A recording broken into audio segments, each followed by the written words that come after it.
സംസ്ഥാനത്ത് തദ്ദേശ സ്വയംഭരണ സ്ഥാപനങ്ങളിലുള്ള തെരഞ്ഞെടുപ്പ് പ്രഖ്യാപിച്ചു. നവംബർ 14 അതിന്റെ വിജ്ഞാപനം പുറത്തുവരും.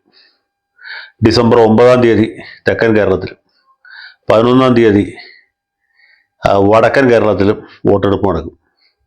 13 വോട്ടെണ്ണും. 13 വൈകുന്നേരം ആകുമ്പോഴത്തേക്കും കേരളം ഏത് ദിശയിലേക്കാണ് പോകുന്നത് എന്നുള്ള വ്യക്തമായ സൂചന നമുക്ക് ലഭിക്കും. തദ്ദേശ സ്വയംഭരണ തെരഞ്ഞെടുപ്പുകളിലേക്കുള്ള തദ്ദേശ സ്വയംഭരണ സ്ഥാപനങ്ങളിലേക്കുള്ള തെരഞ്ഞെടുപ്പ് എന്ന് പറഞ്ഞാൽ അത് പ്രാദേശികമായിട്ടുള്ള തെരഞ്ഞെടുപ്പാണ്. നമ്മുടെ വീടും പരിസരവും ഉൾപ്പെടുന്ന പഞ്ചായത്ത് വാർഡുകൾ അല്ലെങ്കിൽ മുനിസിപ്പൽ ഡിവിഷനുകൾ, അവിടേക്കുള്ള തെരഞ്ഞെടുപ്പാണ്. സ്വാഭാവികമായിട്ടും പ്രാദേശികമായിട്ടുള്ള വിഷയങ്ങൾ, അയൽവക്ക തർക്കങ്ങൾ പോലും അതിൽ പ്രതിഫലിക്കും. അല്ലെങ്കിൽ ആ മത്സരിക്കുന്ന സ്ഥാനാർത്ഥിയുടെ വ്യക്തിപരമായ ഒരു പ്രാബല്യമോ അദ്ദേഹത്തിൻ്റെ കുടുംബ വോട്ടുകളുടെ സ്വാധീനമോ ഒക്കെ ഇതിൽ തെരഞ്ഞെടുപ്പിൽ പ്രതിഫലിക്കാൻ സാധ്യത. പക്ഷേ ഇതൊക്കെ ആണെങ്കിലും അഖില കേരള അടിസ്ഥാനത്തിൽ ഈ വോട്ടുകൾ നൽകുന്ന പൊതുവായ ഒരു സന്ദേശമുണ്ട്. പ്രത്യേകിച്ച് മുനിസിപ്പാലിറ്റികൾ, കോർപ്പറേഷനുകൾ, ജില്ലാ പഞ്ചായത്തുകൾ, ബ്ലോക്ക് പഞ്ചായത്തുകൾ, ഇവയുടെയൊക്കെ ആകെത്തുക നോക്കിയാൽ, ഈവൻ ഗ്രാമപഞ്ചായത്തുകളുടെ തന്നെ ആകെത്തുക നോക്കിക്കഴിഞ്ഞാൽ കേരളത്തിലെ രാഷ്ട്രീയ ദിശ എങ്ങോട്ടാണ് പോകുന്നത് എന്ന കാര്യം വ്യക്തമാവും. അത് ഈ തദ്ദേശ സ്വയംഭരണ തെരഞ്ഞെടുപ്പിൽ മാത്രമല്ല, പിന്നാലെ വരുന്ന നിയമസഭാ തെരഞ്ഞെടുപ്പിൽ ഏറെക്കുറെ അതേ രീതിയിൽ തന്നെ പ്രതിഫലിക്കും. ത്രിതല പഞ്ചായത്ത് തെരഞ്ഞെടുപ്പുകൾ ആരംഭിച്ചത് 1995 95 LDFന് അനുകൂലമായി വലിയ ഒരു ജനവികാരം ഇവിടെ പ്രകടമായി. 96 നിയമസഭാ തെരഞ്ഞെടുപ്പിലും അത് ഏതാണ്ട് അതേ രീതിയിൽ തന്നെ പ്രതിഫലിച്ചു. 2000 ഈ തെരഞ്ഞെടുപ്പ് നടക്കുന്ന സമയത്ത് കോൺഗ്രസ് വളരെ വിഷമവൃത്തത്തിലാണ്. കേരളം കണ്ട ഏറ്റവും അപ്രഗത്ഭനായ പ്രതിപക്ഷ നേതാവാണ് ശ്രീ AK ആന്റണി. മാത്രമല്ല, അന്ന് CPM-ആയിട്ട് മുസ്ലിം ലീഗ് പല സ്ഥലത്തും അടവ് നയം പയറ്റിക്കൊണ്ടിരിക്കുന്ന സമയമാണ്. എന്നിട്ട് പോലും 2020 കോൺഗ്രസിന് വലിയ മുന്നേറ്റം ഉണ്ടാക്കാൻ കഴിഞ്ഞു. അതേ തുടർന്ന് ഇടം തിരിഞ്ഞു നിന്ന മുസ്ലിം ലീഗ് മുന്നണിയിലേക്ക് തിരിച്ചു വരികയും 2001 UDFന്റെ ചരിത്രത്തിലെ ഏറ്റവും വലിയ വിജയം അവർക്ക് ലഭിക്കുകയും ചെയ്തു. 2005 വീണ്ടും സംഗതികൾ മാറി. LDFന് അനുകൂലമായ ജനവികാരം പഞ്ചായത്ത് മുനിസിപ്പാലിറ്റി തെരഞ്ഞെടുപ്പുകളിൽ വ്യക്തമായി. 2006 നിയമസഭാ തെരഞ്ഞെടുപ്പിൽ VS അച്യുതാനന്ദന്റെ നേതൃത്വത്തിൽ വലിയ ഭൂരിപക്ഷത്തോടെ LDF അധികാരത്തിൽ വന്നു. വീണ്ടും 5 കൊല്ലം കഴിയുമ്പോൾ സ്ഥിതിഗതികൾ മാറി മറിഞ്ഞു. മാത്രമല്ല, പഞ്ചായത്ത് മുനിസിപ്പാലിറ്റി തെരഞ്ഞെടുപ്പിന് മുമ്പായിട്ട് ഇടതുമുന്നണി വിട്ട് ജോസഫ് ഗ്രൂപ്പ് കേരള കോൺഗ്രസ് UDFലേക്ക് പോയി. അങ്ങനെ പഞ്ചായത്ത് തെരഞ്ഞെടുപ്പിൽ 2010 UDFന് മേൽക്കൈ കിട്ടി. 2011 നിയമസഭാ തെരഞ്ഞെടുപ്പിൽ അത് ഏറെക്കുറെ ആവർത്തിക്കുമായിരുന്നു. പക്ഷെ അതിനു മുമ്പുണ്ടായ 2 സംഭവങ്ങൾ UDFന്റെ നില തെറ്റിച്ചു. ഒന്ന്, R ബാലകൃഷ്ണപിള്ളയെ സുപ്രീം കോടതി ശിക്ഷിച്ചു, അദ്ദേഹം ജയിലിൽ പോയി. രണ്ടാമത്, ഇന്ത്യ വിഷൻ ചാനൽ ഈ PK കുഞ്ഞാലിക്കുട്ടിക്കെതിരായിട്ടുള്ള ലൈംഗിക അപവാദം വീണ്ടും ഉയർത്തിക്കൊണ്ടുപോകും. ഇത് രണ്ടും ഇവർക്ക് ദോഷകരമായിട്ടും മാറി. അതുകൂടാതെ VS അച്യുതാനന്ദന് ആദ്യം സീറ്റ് നിഷേധിക്കും, പിന്നെ നിഷേധിച്ച സീറ്റ് തിരിച്ചു കൊടുക്കും. അങ്ങനെ ഏതാണ്ട് അരൂര് മുതൽ ആറ്റിങ്ങൽ വരെയുള്ള പ്രദേശത്ത് വലിയൊരു VS അനുകൂല വികാരം പ്രകടമാവുകയും ചെയ്തു. അതിൻ്റെ ദുരന്തഫലം അനുഭവിച്ച കോൺഗ്രസ്സാണ്. CPM-ന് കിട്ടിയേക്കാൾ കുറവ് സീറ്റ് കോൺഗ്രസിന് കിട്ടിയത്. അതേസമയത്ത് മുസ്ലിം ലീഗിന് 20 സീറ്റ് ജയിക്കാൻ പറ്റി. ആ 20ന്റെ പച്ചയിൽ UDF നേരിയ ഭൂരിപക്ഷത്തോടെ അധികാരത്തിൽ വന്നു. 2 സീറ്റിന്റെ മെജോറിറ്റി ഉണ്ടായിരുന്നു. 5 കൊല്ലം കഴിയുമ്പോൾ വീണ്ടും ആ സ്ഥിതിഗതികൾ മാറി മറിഞ്ഞു. അതുവരെ ഉമ്മൻചാണ്ടി സാമാന്യമായിട്ട് പിടിച്ചു നിന്നു. പക്ഷെ പഞ്ചായത്ത് തെരഞ്ഞെടുപ്പിന്റെ റിസൾട്ട് വന്നപ്പോൾ 7 ജില്ലകളിൽ UDF, 7 ജില്ലകളിൽ LDF ജയിച്ചത്. പക്ഷെ 7 ജില്ലകൾ എന്നതിലുപരി ഈ LDF ജയിച്ചത് വലിയ ജില്ലകളാണ്. പ്രബലമായ ജില്ലകളിലാണ് LDFന് മേൽക്കൈ കിട്ടിയത് എന്നുള്ളതുകൊണ്ട് ഉമ്മൻചാണ്ടി ഭരണത്തിന്റെ ഒരു ഗിൽട്ട് പോയി എന്നുള്ള കാര്യം വ്യക്തമായി. അത് മുന്നോട്ടുള്ള കുതിപ്പിൽ LDFന് വലിയൊരു ബൂസ്റ്റായിട്ട് മാറി. മാത്രമല്ല, അതിൽ വേറൊരു പ്രത്യേകത കൂടി സംഭവിച്ചു. ഈ പഞ്ചായത്ത് മുനിസിപ്പാലിറ്റി തെരഞ്ഞെടുപ്പുകളും നിയമസഭാ തെരഞ്ഞെടുപ്പും തമ്മിലുള്ള അകലം വല്ലാതെ കുറഞ്ഞു എന്നുള്ളതാണ്.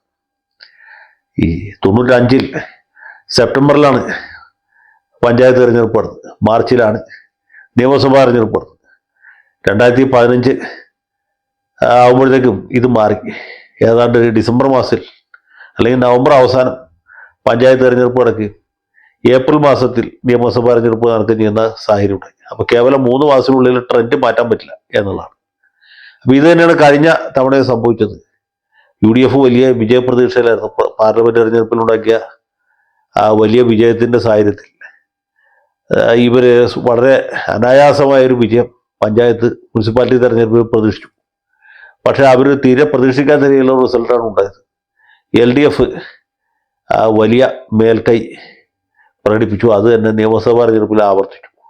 അങ്ങനെയാണ് നമ്മുടെ നാട്ടിൽ ഭരണ തുടർച്ച ഉണ്ടായത്. ഇപ്പോൾ 5 കൊല്ലം കഴിഞ്ഞ് വീണ്ടും ഇടതുമുന്നണിയും വലതുമുന്നണിയും BJPയും ജനങ്ങളെ അഭിമുഖീകരിക്കുകയാണ്.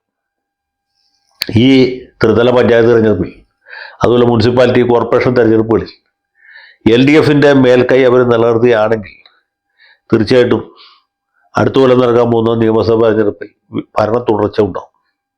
മറിച്ച് UDF വലിയൊരു വിജയം നേടുകയാണെങ്കിൽ 14 ജില്ലകളിൽ 8 or 9 ജില്ലകളിൽ UDF ജയിക്കുകയാണെങ്കിൽ സ്വാഭാവികമായിട്ടും ഒരു ഭരണ തുടർച്ച ഉണ്ടാകുകയില്ല എന്ന് മാത്രമല്ല, കോൺഗ്രസിന്റെ നേതൃത്വത്തിലുള്ള ഒരു സർക്കാർ 2026 മെയ് അവസാനം സംസ്ഥാനത്ത് അധികാരത്തിൽ വരികയും. ഇതിൽ യാതൊരു സംശയത്തിന് അവകാശമില്ല. അതുകൊണ്ട് ഇത് കേവലം സെമിഫൈനലല്ല, വരാൻ പോണ നിയമസഭാ തെരഞ്ഞെടുപ്പിന്റെ ഒരു ഡ്രസ് റിഹേഴ്സലാണ് ഇപ്പോൾ നടക്കാൻ പോകുന്നത്. ഇത് വളരെ പ്രധാനപ്പെട്ട ഒരു തെരഞ്ഞെടുപ്പായിരിക്കും. LDFനെ സംബന്ധിച്ചിടത്തോളം, UDFനെ സംബന്ധിച്ചിടത്തോളം, ഒരു പരിധിവരെ BJPയെ സംബന്ധിച്ചിടത്തോളം. BJPക്ക് അങ്ങനെ വലിയ അത്ഭുതങ്ങളൊന്നും കേരളത്തിൽ സൃഷ്ടിക്കാൻ കഴിയാവുന്ന ഒരു സാഹചര്യം ആയിട്ടില്ല. പക്ഷെ ചില കേന്ദ്രങ്ങളിൽ അവർ വളരെ ശക്തമായ മുന്നേറ്റം ഇതിനകത്ത് നടത്തിയിട്ടുണ്ട്. തിരുവനന്തപുരം കോർപ്പറേഷനിൽ, അല്ലെങ്കിൽ തൃപ്പൂണിത്തുറ മുനിസിപ്പാലിറ്റിയിൽ, പന്തളം മുനിസിപ്പാലിറ്റിയിൽ, പാലക്കാട് മുനിസിപ്പാലിറ്റിയിൽ, കൊടുങ്ങല്ലൂർ മുനിസിപ്പാലിറ്റിയിൽ, അങ്ങനെ മറ്റു പല സ്ഥലങ്ങളിലും അവരുടെ ശക്തമായ പോക്കറ്റുകൾ ഉണ്ടാക്കിയിട്ട് ചില പഞ്ചായത്തുകളിലൊക്കെ അവർ ഭരണം പിടിക്കുന്ന സാഹചര്യം വരെ എത്താറുണ്ട്. ഇപ്പൊ സംസ്ഥാനത്ത് പൊതുവെ വലിയൊരു ഭരണവിരുദ്ധ വികാരമുണ്ട്. പിണറായി വിജയന്റെ സർക്കാരിനോട് ജനങ്ങൾക്ക് സ്വാഭാവികമായിട്ടൊരു വിപ്രതിപത്തിയുണ്ട്. 5 കൊല്ലം ഭരിക്കുന്ന സർക്കാരിനോട് തന്നെ ആളുകൾക്ക് എതിരഭിപ്രായം ഉണ്ടാവും. 10 കൊല്ലമാകുമ്പോൾ അത് ഇരട്ടിക്കും എന്നാണ് നമ്മുടെ അനുഭവം. അപ്പോൾ ഇപ്പോൾ 10 കൊല്ലത്തോളം എത്തിയ ഈ സർക്കാരിനെതിരായിട്ട് ജനങ്ങളുടെ ഇടയിൽ എതിരഭിപ്രായമുണ്ട്, വിപ്രതിപത്തിയുണ്ട്. പിന്നെ ഈ സർക്കാരിലെ മന്ത്രിമാരും മിക്കവാറും പേര് കഴിവില്ലാത്തവരാണ്, അപ്രാപ്തരാണ് എന്നൊരു ചിന്തയും ജനങ്ങളുടെ ഇടയിലുണ്ട്. അപ്പോൾ ഈ ഭരണവിരുദ്ധ വികാരം സാധാരണഗതിയിൽ LDFന്റെ വിരുദ്ധ വികാരം UDFന്റെ വിരുദ്ധ വികാരം LDFനോട് കിട്ടുന്നത്. പക്ഷെ ഇപ്പോൾ ഒരു പ്രശ്നം ഉണ്ടായിട്ടുള്ളത് BJP വളരെ ശക്തിപ്പെട്ടു എന്നുള്ളത് കൊണ്ട് ഭരണവിരുദ്ധ വികാരം BJPക്കും കോൺഗ്രസിനുമായിട്ട് ഭിന്നിച്ചു പോവുകയാണ്. ഈ ഭിന്നിപ്പിന്റെ അടിസ്ഥാനത്തിൽ LDF അധികാരത്തിൽ തിരിച്ചെത്താനുള്ള സാധ്യത തെളിയുകയും ചെയ്തിരിക്കുന്നു എന്നുള്ളതാണ്. അപ്പോൾ ഈ വരുന്ന പഞ്ചായത്ത് മുനിസിപ്പാലിറ്റി തെരഞ്ഞെടുപ്പിൽ BJPയുടെ പ്രകടനവും വളരെ പ്രധാനമാണ്. BJPക്കല്ല, UDFനും LDFനും. BJP ക്രമാതീതമായിട്ട് വോട്ട് പിടിക്കുകയാണെങ്കിൽ സ്വാഭാവികമായിട്ട് UDFനായിരിക്കും അത് ദോഷം ചെയ്യുക, LDFിലായിരിക്കും അതിൻ്റെ ഗുണം കിട്ടുക. അത് മുനിസിപ്പാലിറ്റി തെരഞ്ഞെടുപ്പിലും പഞ്ചായത്ത് തെരഞ്ഞെടുപ്പിലും എന്ന പോലെ നിയമസഭാ തെരഞ്ഞെടുപ്പിലും അങ്ങനെ തന്നെ സംഭവിക്കും. അപ്പോൾ ഈ തെരഞ്ഞെടുപ്പ് 3 മുന്നണികൾക്ക് ഒരുപോലെ പ്രധാനമാണ്. LDFനെ സംബന്ധിച്ചിടത്തോളം ഭരണത്തിൽ തുടരാൻ കൂടുതൽ ജില്ലാ പഞ്ചായത്തുകൾ ജയിക്കണം, കൂടുതൽ മുനിസിപ്പാലിറ്റികൾ പിടിക്കണം, കോർപ്പറേഷനുകൾ നിലനിർത്തണം, എന്നാലേ പറ്റുള്ളൂ. UDFനെ സംബന്ധിച്ചിടത്തോളം കൈവിട്ടുപോയ പഞ്ചായത്തുകളും മുനിസിപ്പാലിറ്റികളും തിരിച്ചു പിടിച്ച് ശക്തമായ ഒരു നിലയിലാണ് ഞങ്ങളുള്ളത്. ഞങ്ങളെ ആർക്കും തോൽപ്പിക്കാൻ പറ്റുകയില്ല. ഇവിടെ തൃക്കാക്കര ഉപതെരഞ്ഞെടുപ്പിലും, പിന്നീട് പുതുപ്പള്ളി ഉപതെരഞ്ഞെടുപ്പിലും, പിന്നെ പാർലമെന്റ് തെരഞ്ഞെടുപ്പിലും, അതിനുശേഷം പാലക്കാട്, നിലമ്പൂർ തെരഞ്ഞെടുപ്പുകളിലുമൊക്കെ ഉണ്ടായ വിജയം വെറും ഫ്ലൂക്കല്ല, ഞങ്ങളുടെ ശക്തിയുടെ പ്രകടനമാണ് എന്ന് ഈ പഞ്ചായത്ത് മുനിസിപ്പാലിറ്റി തെരഞ്ഞെടുപ്പുകളിൽ തെളിയിക്കാൻ കഴിഞ്ഞാൽ മാത്രമേ അവർക്ക് വരുന്ന നിയമസഭാ തെരഞ്ഞെടുപ്പിൽ പിടിച്ചേക്കാൻ പറ്റൂ. മറ്റൊരു ബുദ്ധിമുട്ടുകൂടിയുണ്ട് UDFനെ സംബന്ധിച്ചിടത്തോളം. LDFന് മെച്ചപ്പെട്ട സംഘടനാ സംവിധാനമുണ്ട്, നിരവധി പ്രവർത്തകരുണ്ട്, എല്ലാത്തിനുപരി ധാരാളമായിട്ട് പണമുണ്ട്. UDFന് ഈ പറഞ്ഞ ഒരു സൗകര്യവും ഇല്ല. അപ്പോൾ ഇത്രയും പരാധീനതകൾക്ക് നടുവിൽ നിന്നുകൊണ്ടാണ് UDF യുദ്ധം ചെയ്യുന്നത്. LDF കുറച്ചുകൂടി ശക്തമായ ഒരു നിലയിൽ നിന്നിട്ടാണ് ഏറ്റുമുട്ടുന്നത്. അപ്പോൾ എന്തായിരിക്കും ഇതിന്റെ ഔട്ട്കം എന്ന് നമുക്ക് ഈ ഘട്ടത്തിൽ പറയാൻ പറ്റുകയില്ല.